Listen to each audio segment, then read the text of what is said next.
Mahigit 1,000 pamilya ang apektado ng malawakang pagbaha sa Davao Oriental, bunsod ng trough ng low pressure area. Samantala, 3 ang namatay sa Maragusan, Davao de Oro matapos magka-landslide. Alamin ang detalye sa live report ni Johnny Esteban ng GMA Regional TV 1 Mindanao mula sa Mati City, Davao Oriental. Jandy. Sara, mahigit 3,500 na pamilya ang apektado dahil sa malawakang pagbaha at landslide sa buong Davao Region. Winasak ng malakas na hampas ng ilog ang malaking bahagi ng kalsadang ito sa Barangay La Union, San Isidro, Davao Oriental. Sa nakaraang pagbaha noong January 18, isang lane pa lang ang nasira hanggang sa nilamo na ang mahigit 100 meters na bahagi ng kalsada ng malalakas na ragasa ng baha dahil sa walang kumpay na pagulan. Ang kalsadang ito ay patungo sana sa Mount Hamiguitan Museum ng probinsya. Personal itong ininspeksyon ni Davao Oriental Governor Nino Uy. Nagtungo rin siya sa tulay sa kaparehong barangay na peligroso ng daanan pa dahil may mga pagguho na sa lupang kinatatayuan nito. Sa Mati City, Davao Oriental naman, pinagtulungan ng mga residente na maiahon ang nahulog na motorsiklo sa creek na ito. Hindi raw nakita ng rider na si Junie Moreno na padiretso na pala siya sa creek dahil wala raw nakalagay na early warning device at wala ring ilaw sa lugar. Nagtamo ito ng minor injury. Ang maliit na tulay na ito ay under construction pa pero unti-unti nang kinakain ng tubig ang lupa. Kaya pinangangambahang masira na ito bago pa man matapos. Samantala, nanawagan si Governor Nino Uy sa national government ng tulong sa pagsasaayos ng mga nasirang tulay at kalsada dahil nangangailangan na ito ng malaking pondo at maraming lugar na rin sa probinsya ang na-isolate. Medyo hindi talaga kakayanin sa funds natin. And this is going to Mount Hamiguitan museum natin. So in fact, we're planning sana to reopen our eco park dito. Hindi na siya passable.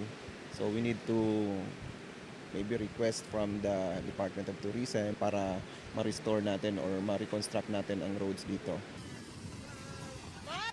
Sa gitna ng ragasa ng ilog sa Boston, Davao Oriental, biglang bumigay ang tulay. Tinangay ito ng tubig, maging ang arko nito. Kinordon na ang tulay habang inaalam pa ng DPWH at City Engineering Office ang integridad dito. Dahan-dahan namang nahati ang bahay na ito hanggang sa tuluyang naanod sa rumaragasang ilog sa Barangay Saragosa, Manay, Davao Oriental kahapon. May gumuhuring tulay sa lugar. May gumuhuring bahay sa bayan ng Tibanban matapos lamunin ang lupa ng ragasa ng tubig.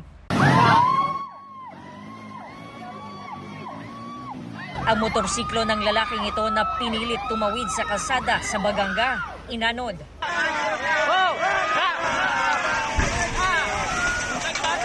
Sa Governor Generoso, 9 na barangay ang isolated matapos gumuho ang tanging tulay na nagdurugtong sa Ilaga at timog na bahagi ng bayan. Lubid naman ang ipinangsagip sa mga residenteng binaha ang bahay.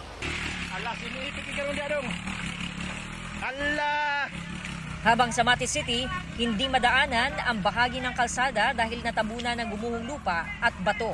Ayon sa Office of the Civil Defense Region 11, mahigit 1,300 na pamilya ang apektado ng baha sa Davao Oriental dahil sa trough ng low pressure area sa labas ng PAR. Sa ngayon, pahirapan pa rin daw ang paghatid ng relief goods dahil sa nasirang tulay. So as of now, maraming mga unpassable roads, may mga additional bridges na naputol. Sa Davao de Oro, 3 kabilang ang isang babaeng 12 anyos ang patay matapos matabunan ng gumuhong lupa sa Maragusan, Davao de Oro.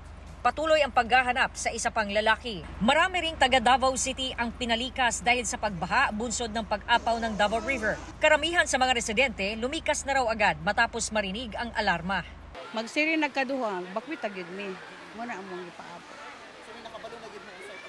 Oh, kay balo na mi di para sa una nga magulat pa mi sa tawo nga inana magbakwit. Sa Barangay Maa, tumaas ang tubig papasok sa Purok Sanggilangan. Abot leeg pa ang baha bandang madaling araw hanggang kahapon ng umaga, malalakas pa rin ang pagragasa ng tubig sa Davao River na nasa critical level.